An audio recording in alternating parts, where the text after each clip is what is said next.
नमस्कार साथियों, good morning for all of you. दोस्तों, प्रजापति हेल्थ केयर में आपका स्वागत है। मैं हूं आपका दोस्त डॉक्टर सौगनी पंडित, मरवन प्रखंड, मुजफ्फरपुर, बिहार। दोस्तों, आप सभी को छठ पूजा की हार्दिक शुभकामनाएं। दोस्तों, छठ पूजा में अच्छी खुशियां के साथ छठ मनाएं और साथ ही साथ मेरा सुझाव है कि बच्चों को फटाका से और जो फोड़ने बम होता है उससे आप दूरी बनाए रखिए, क्योंकि आप लोग भी जानते हैं कि यह चीज़ अच्छा नहीं है, बहुत ख़तरनाक है। इसीलिए अपने घर में बच्चों को पर ध्यान रखें और फटाका को से अवॉइड कीजिए, दूरी रखिए। इसके साथ साथ बच्चे जब घाट पर जाते हैं तो अशरारती तत्व करते हैं। अब स्नान उस्नान जहाँ होता है आपका, जैसे आपका नदी हो गया या आपका गंगा जी हो गया, वहाँ भी जाते हैं बच्चे लोग स्नान करते हैं, तो गार्जियन अभिभावक अपने बच्चे को देख रेख में स्नान कराएं और खुशियाँ भंग न हो, इसके लेकर के आप लोग निगरानी रखें। दोस्तों, आज हम बात करने वाले ग्रामीण चिकित्सकों के लिए। तो दोस्तों, आप सभी यूट्यूब के माध्यम से या अन्य स्रोत से, पेपर से आप देख रहे हैं कि ग्रामीण चिकित्सकों के लिए काफ़ी हमारे नेतागण हैं, काफ़ी जदयू चिकित्सा प्रकोष्ठ के भी आपका विधायक है, सांसद है, जो हम लोगों की लड़ाई के लिए प्रयासरत है। और हमारे एलवी सर भी ने आश्वासन दिए हैं और कहे हैं कि आप लोग धैर्य रखिए, आप लोगों के कुछ ही दिनों में, कुछ ही समय में आप लोगों को जल्द निकल करके अच्छी खबर आएगी। जहाँ तक हमें जानकारी है, उससे हमें प्राप्त सूचनाओं के अनुसार पता चला है कि हम लोगों को आपदा प्रबंधन में डेली बेसिस पर रख सकता है स्वास्थ्य विभाग। अब वो नोटिफिकेशन जब तक जारी नहीं होता है तब तक ले कुछ कहा नहीं जा सकता है। लेकिन काफ़ी हमारे जो ग्रामीण चिकित्सकों के जो हितैषी है, जो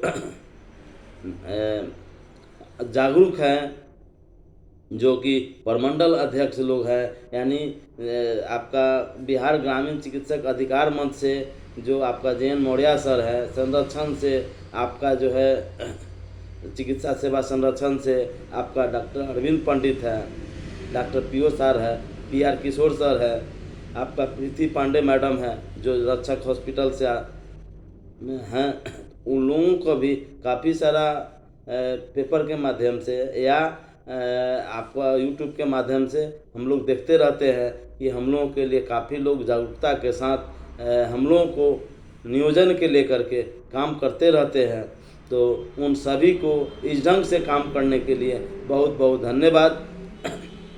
और 28 तारीख के जो बैठक होगी उसमें से भी निकल कर सामने आएगा कि हम लोगों का आगे का रणनीति क्या बनेगा, क्योंकि आप लोग देखे हैं कि पेपर के माध्यम से आप लोगों को जानकारी मिला है कि सरकार क्लिनिक चलाने के लिए अब लाइसेंस की ज़रूरत है। दोस्तों, गांव देहात में हम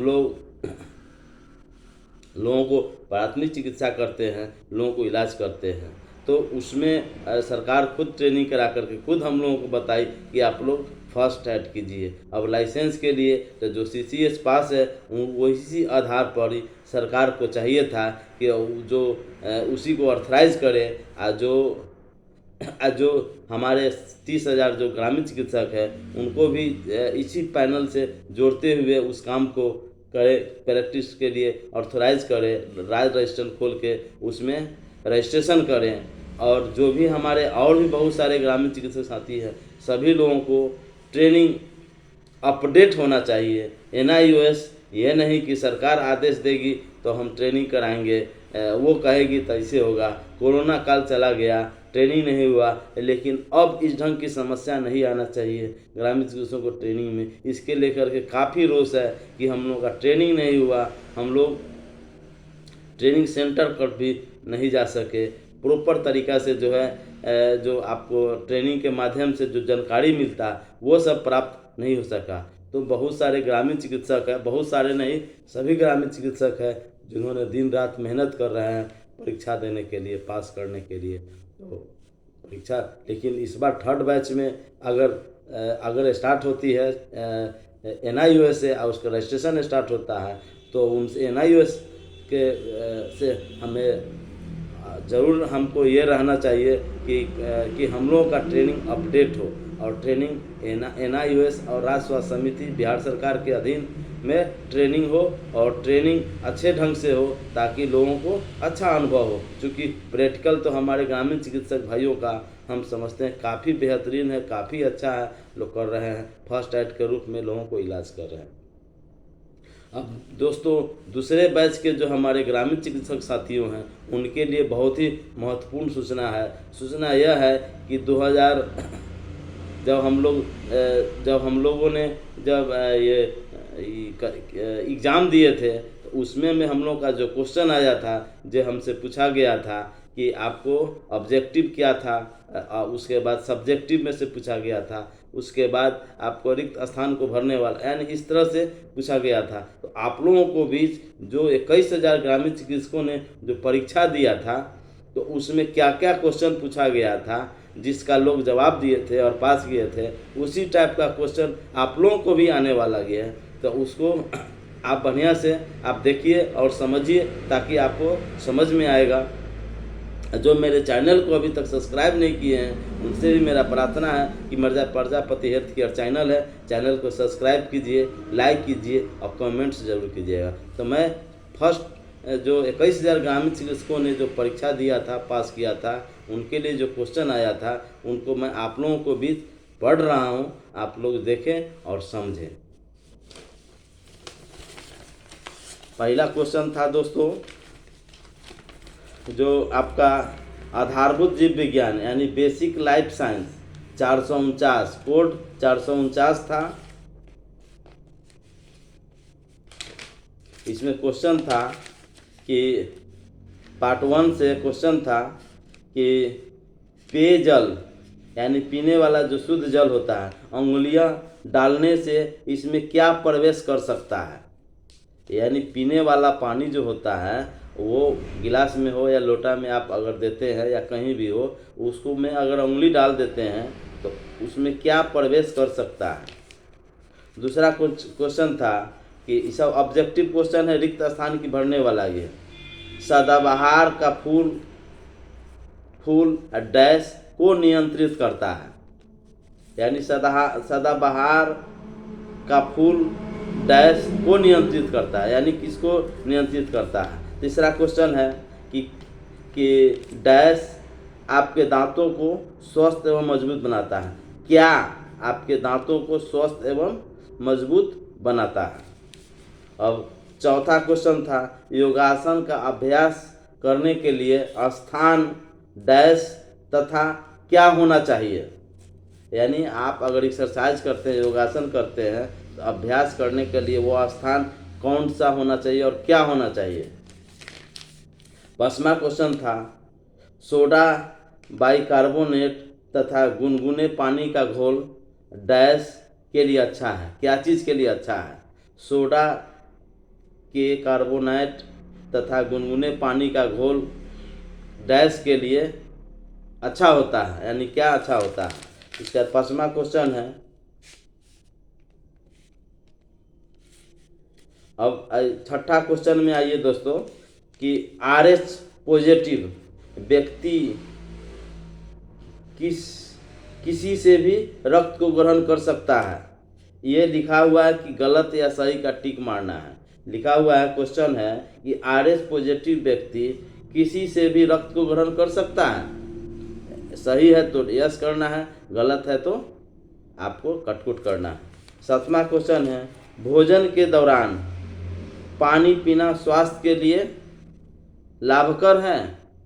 ये क्वेश्चन सही है तो टिक मारना है, गलत है तो इसको कटिंग कर देना है। क्वेश्चन है कि भोजन के दौरान, जब भोजन करते हैं उस दौरान पानी स्वास्थ्य के लिए लाभकर है।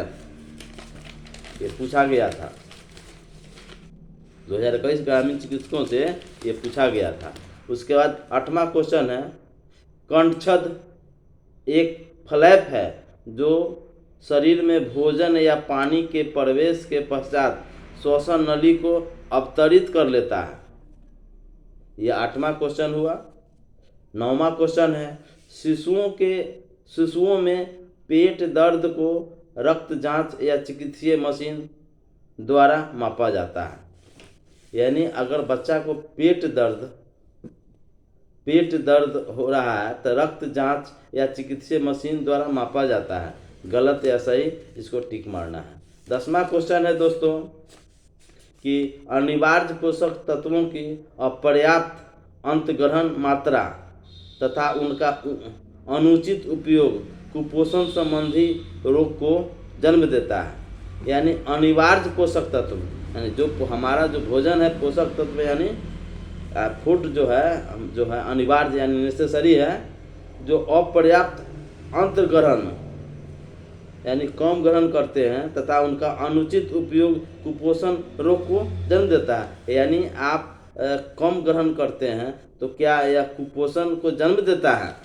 इसको हाँ है, यस है, सही है तो टिक मारिए, गलत है तो न, तो आपको कटकुट कीजिए। अब आइए पार्ट 2 में आइए कि आपका ये लघु उत्तरीय क्वेश्चन है।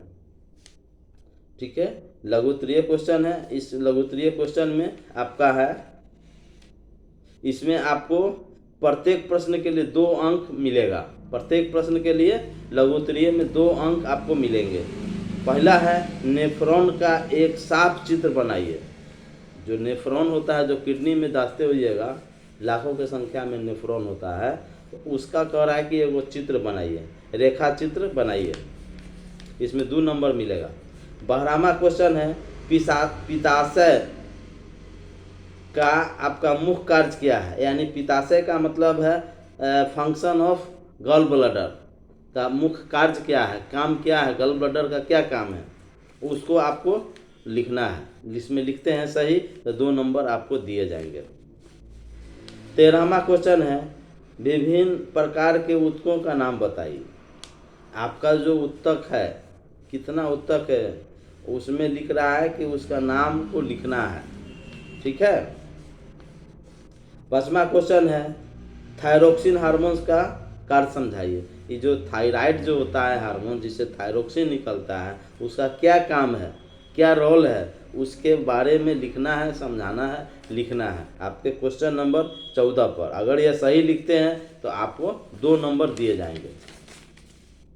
5वां क्वेश्चन है दोस्तों, व्यक्तिगत स्वच्छता को बनाए रखने के लिए हमें किन बातों का ध्यान रखना चाहिए? यानी पर्सनल हाइजीन, यानी आप पर्सनल हाइजीन को आप अगर रखते हैं, व्यक्तिगत स्वच्छता को हमें अगर बनाए रखते हैं तो हमें किन बातों का ध्यान रखना चाहिए? यानी हमको कौन सी बातों पर ध्यान रखना चाहिए जिसमें मेरा पर्सनल हाइजीन यानी व्यक्तिगत स्वच्छता, यानी हम साफ सुथरा रहें, बीमारियों से बचें।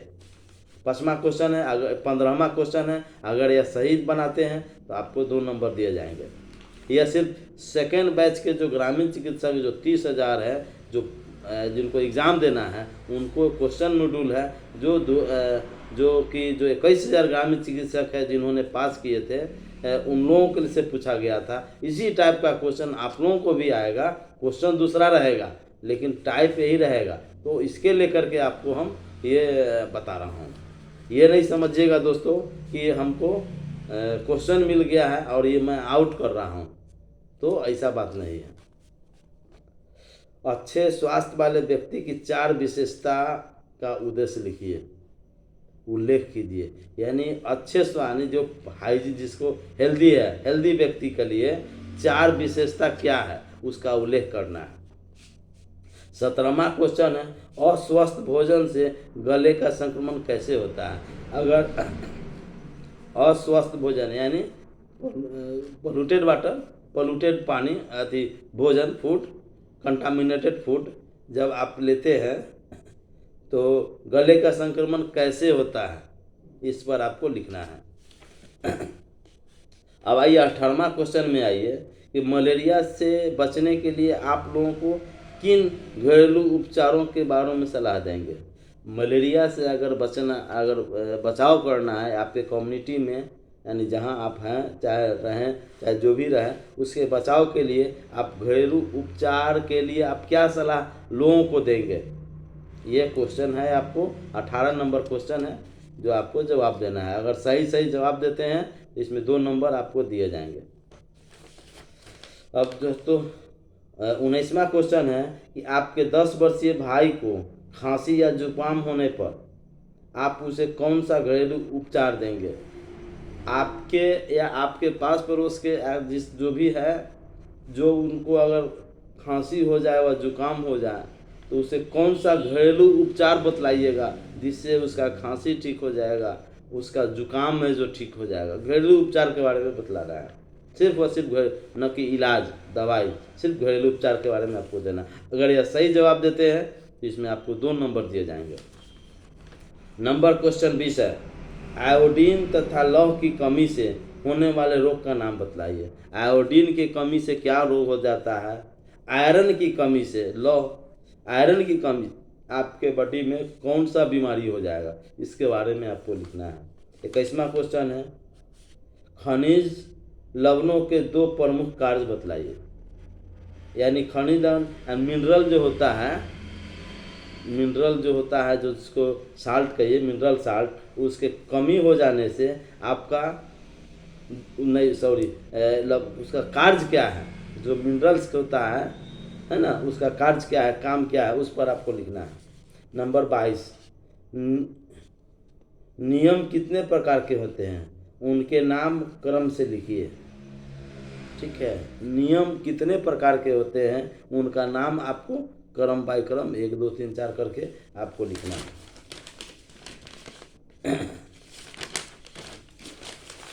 वो 31वां क्वेश्चन है, बैठने की स्थिति में किए जाने वाले किन्हीं 4 आसनों के नाम बताइए। जब आप बैठते हैं तो वो कौन सा स्थिति है, 4 आसन है, उसका नाम आपको बताइए। दोस्तों बुक में यह सारी चीज़ों को है, आपको सिर्फ पढ़ना है। पढ़ लेते हैं तो सचमुच में आपको प्रैक्टिस में भी फ़ायदा होगा, काफ़ी थ्योरी नॉलेज हो जाएगा और आप बेहतर ढंग से अपने काम को कर सकते हैं।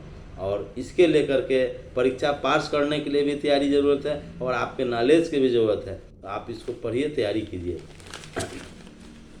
अब दोस्तों 24वां क्वेश्चन है, योग स्वस्थ जीवन जीने की एक कला है। यानी कह रहा है कि एक्सरसाइज जो है आप अगर करते हैं तो जीने की, यानी स्वस्थ जीने की एक कला है। ठीक है, इस पर आपको विस्तार से लिखना है, विस्तार से।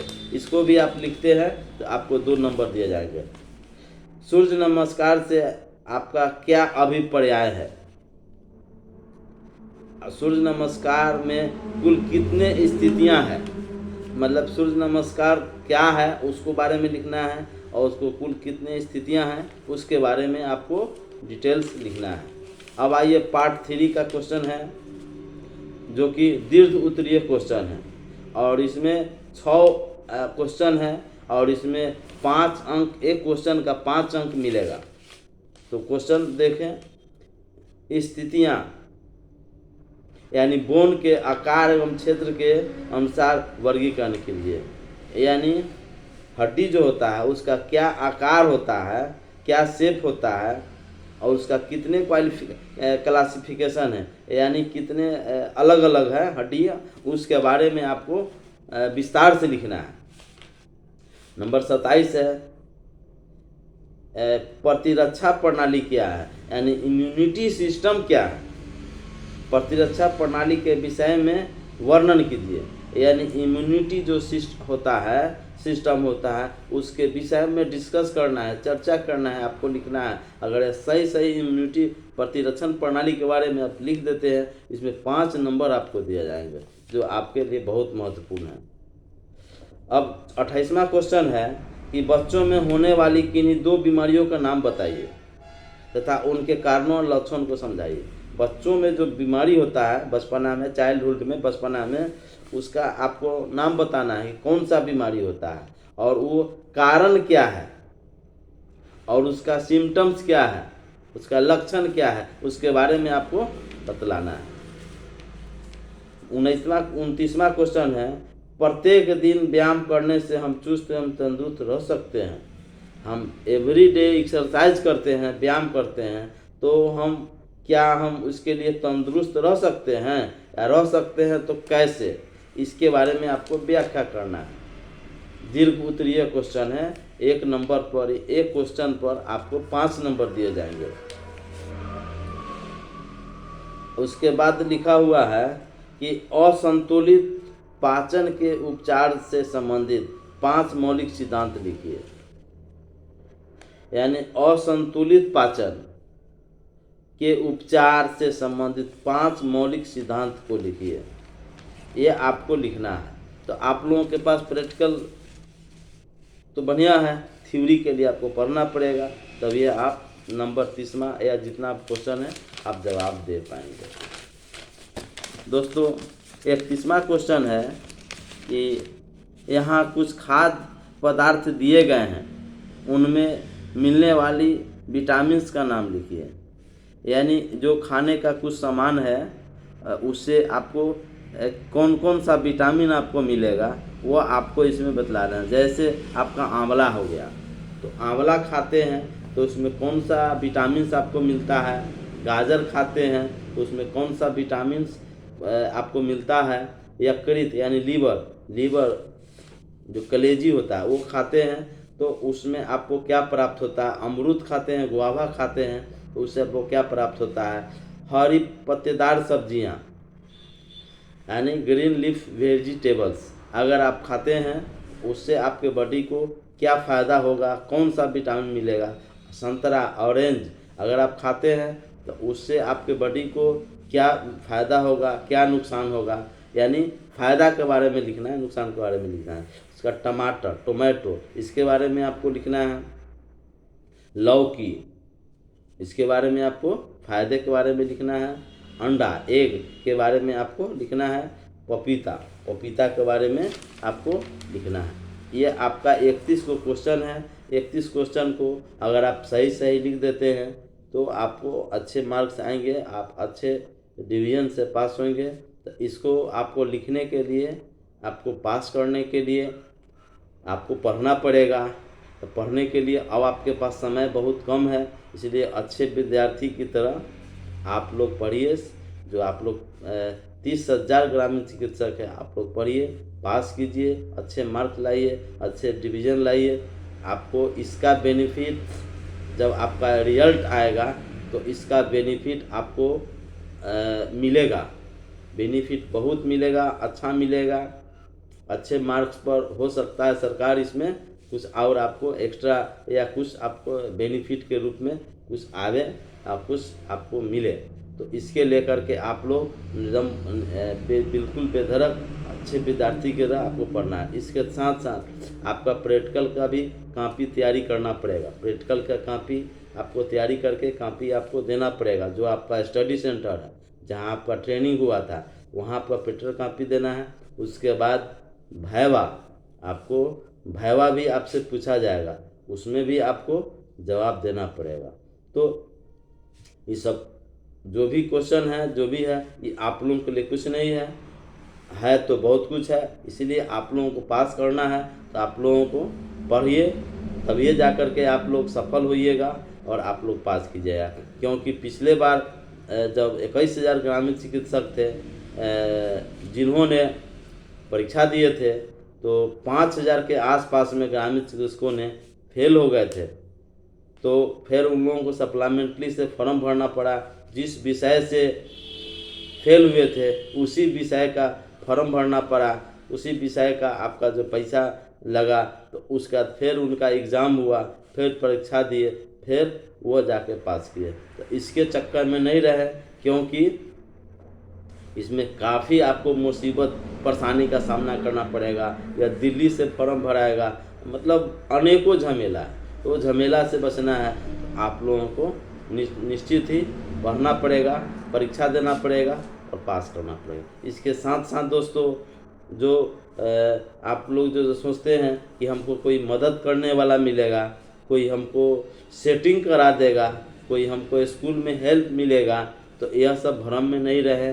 और न यह सब ऐसा कोई दिमाग में पाले बात, क्योंकि आपसे जो है पैसा ले लेगा, कहेगा कि हम आपको पास करा देंगे, हम आपको अच्छा मार्क्स दे देंगे, आपका अच्छा डिवीज़न दे देंगे, हमको NIOS से पैठ है, हमको डॉक्टर से पैठ है, हमको मतलब अनेकों हमको जान पहचान का है, हमको काफ़ी हम नज़दीक रहने वाले हैं, हमारे कुछ नेतागण हैं जो उनको कहेंगे तो हमारा नंबर आपको मिल जाएगा। दोस्तों, पैसा सब ले लेगा, जिनसे पैसा सब लेगा, कोई कम लेगा, कोई ज़्यादा लेगा, कोई नहीं लेगा, जो आपका दोस्त है, साथी है, मित्र है, नहीं लेगा।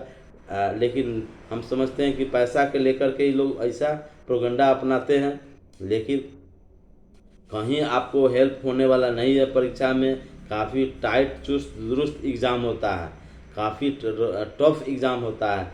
इसके लेकर के आप जो लिखते हैं उसी पर भरोसा करना है। आप जो लिखते हैं एग्ज़ाम हॉल में उसी पर आपको भरोसा करना है, और आपका टाइम टेबल भी निर्धारित रहेगा, फिक्स रहेगा। उसी टाइम टेबल के अनुसार आपको परीक्षा देना है, और उसी टाइम के मुताबिक पूरा क्वेश्चन का जवाब देना है। तो दूसरे के बहकावे में नहीं रहें कि वो है ना, वो है ना, वो करा देगा, वो करा देगा, हमको बहुत सारा पैठ है। लेकिन वो सब ठगने वाला चीज़ है, वो आप ठगा जाइएगा। पिछले बार भी बहुत सारे हमारे गाँव में 5-5 हज़ार 10-10 हज़ार रुपया लेकर के ठग के भाग गया कि हम आपका एकदम गारंटी लेता था कि हम आपका पर एकदम 100% आपको मदद करेंगे। आपका जो अंदर में जो गार्ड होता है वो आपको मदद करेंगे, लेकिन कोई कुछ नहीं। काफ़ी चुस्त दुरुस्त एग्ज़ाम होता है, इसीलिए किसी के बहकावे में नहीं आवे और अपना तैयारी करें परीक्षा के। आपके पास समय नहीं है, हो सकता है कि आपका एग्ज़ाम जनवरी में हो, तो अभी डेट फिक्स नहीं हुआ है। क्या होगा, ये आपका नवंबर आपका 50% आपका समाप्त हो गया, आपको दिसंबर बचा है, यानी आपका महीना, सवा महीना, 1.5 महीना के आसपास में आपके पास समय है। तो बिना लेट किए हुए, बिना देर किए हुए आपको तैयारी में लग जाइए, जुड़ जाइए, परीक्षा दीजिए, पास कीजिए। क्योंकि हम लोग 21,000 हैं, आप 30,000 आते हैं तो 50,000 हो जाएगी, तो हम लोग संख्या बल होंगे। जब संख्या बल होंगे तो हम लोग हिलने वाले नहीं हैं।